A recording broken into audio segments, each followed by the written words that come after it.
I'm thinking American Gothic, man. I think you should have it. It should be Alan and I. Like You and Alan.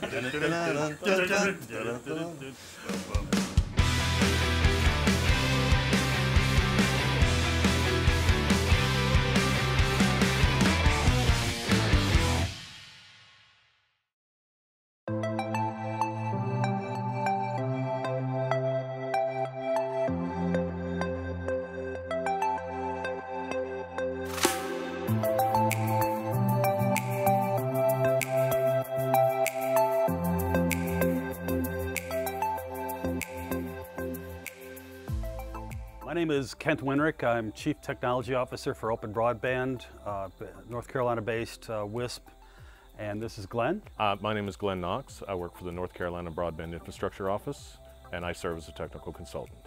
One of the main challenges we have in North Carolina and probably throughout the country is getting reliable broadband, high-speed broadband out to rural entities and citizens. We've struggled with this for many years, and challenges are finding vertical assets to use wireless off of. For instance, the location we're at here, we're on a silo. As long as we can get some distance in the air and we can get to serve people, that's the main goal. But it's finding those vertical assets that have always been the challenge. And one of the things that we've come to the conclusion of is wireless technologies appear to be one of the main factors for us getting out to those types of entities. And at least that's the solution that will get us in the short term and probably into the long term as well. Oh, definitely. Well, in North Carolina, we've got some very tall trees, and it ranges from pines to deciduous and sometimes a mix. So during the seasons, it's constantly changing the signal levels, so we always have to over-engineer the lengths for summertime. But the trees and a lot of the rolling hills, and as you get into Western Carolina, we've got a lot of mountains out there, needless to say, and a lot of valleys where you don't have any vertical assets to speak of. And so to cover some of those valleys, you just have to go into a micropop situation. We try to do a main hub and spoke, but then try to get into smaller areas as we get into fill in some of the knolls that we have.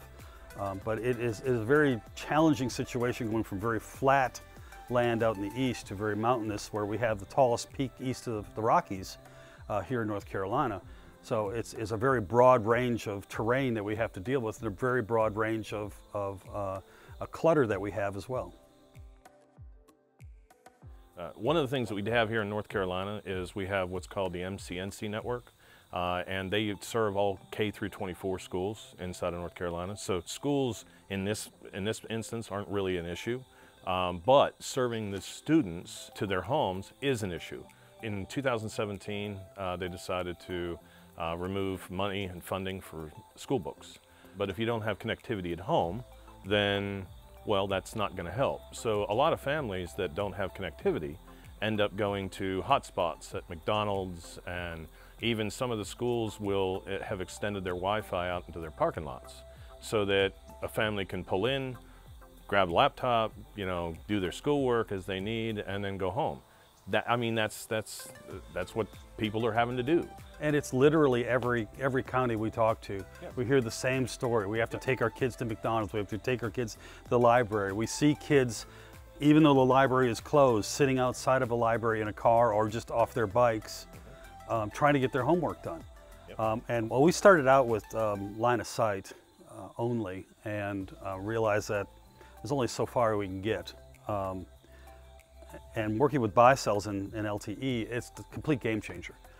We are reaching far more people than we ever could have with just line of sight. And we're actually doing backhauls with LTE into areas to do micropops as well. So having the ability to go shoot through trees like that is a total game changer, and is reaching people that we never could have even dreamt of getting to before. Well, we're just very thankful that the state and Glenn and their whole office, they've been very helpful into helping us understand where some of the projects are coming up, where their interest is, getting involved in the grant process, getting us involved in the grant process, and also getting us involved in some of the RFPs that are out there. So it's a good give and take where I think we help them out with a little bit of information on some of the technologies, and they help us out with governments such as counties and towns coming to them saying, we need help with this type of project. Then they come to companies like ourselves and others with what the project is, and then help us start to communicate with those people. Yeah, we recently were contacted by a county because they were having an issue with a grant that they were putting out. They didn't understand whether they needed to put an RFP out or not. And so, we've counseled them into the fact that, yeah, you probably need to do that. Probably is going to be a good idea to do that. And so a lot of times the counties and cities and so forth, they know what they want, but they don't know what resources to go to. And that's kind of what we kind of played that role in a way of, well, here are all the wireless providers in the state of North Carolina, okay? Invite who you wish. There you go. And then that way we're kind of a clearinghouse of information on that side of it. And I think that the county and local governments have a good trust for this office, because they really have, the only skin in the game they have is trying to get broadband out there. So they have a little more trust with more of a neutral party. And then they bring in organizations such as ourselves into present what we can do for them. Yes. But I think it's great having a neutral party kind of consult them and move them along in understanding what can be done for them. We've been deploying Baicells ODO6s and setting up our antennas to be 4 ports so that we're pretty much carrier aggregation ready. And just to have more frequencies available to us, more bandwidth available to us is just going to keep us on the edge of being able to provide better service.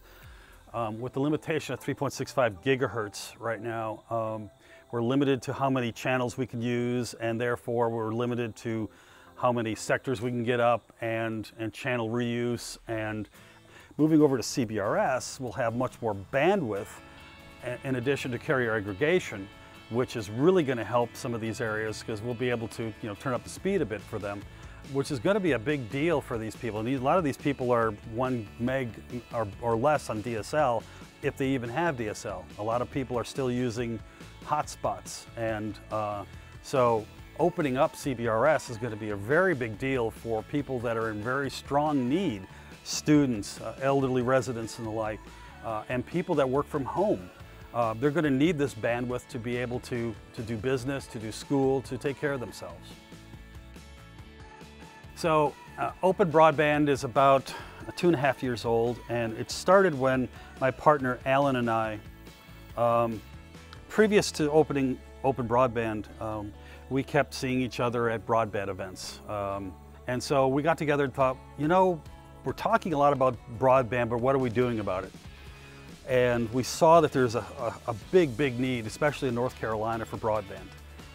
And we thought, well, what if we put together a company that would serve the underserved and the underprivileged, and concentrate on that, not go into the big cities where they've got a lot of different competition and all that, but let's go to the areas that really need it. And once the studies turned into actual projects, and we started creating public-private partnerships with counties where they would give us some money to help us deploy, and they would also give us vertical assets such as water towers or radio towers that they have. And then we started working with communities, people in the community, such as using farmers' grain elevators or the silo like we're at here today. And it kept growing and growing, and the money that the counties gave us as part of this public-private partnership was very key to getting us off the ground and being able to start offering broadband to communities that have such a strong need. I mean, we're talking about communities that may not even have real good cell phone in the area. And we're talking about areas that are not so deeply rural. We're talking about some of these that are very close to towns as well, that are still sub 1 meg with DSL. But they need service. And if they don't get service, people will move out. There'll be a brain drain. Businesses will move. We've heard many times where businesses are moving because there is no broadband, or people will not move into an area because there is no broadband. And so we're trying to help these areas out by giving them the ability to have broadband and to maintain their population and keep them educated and keep them healthy and keep them connected to the rest of the world.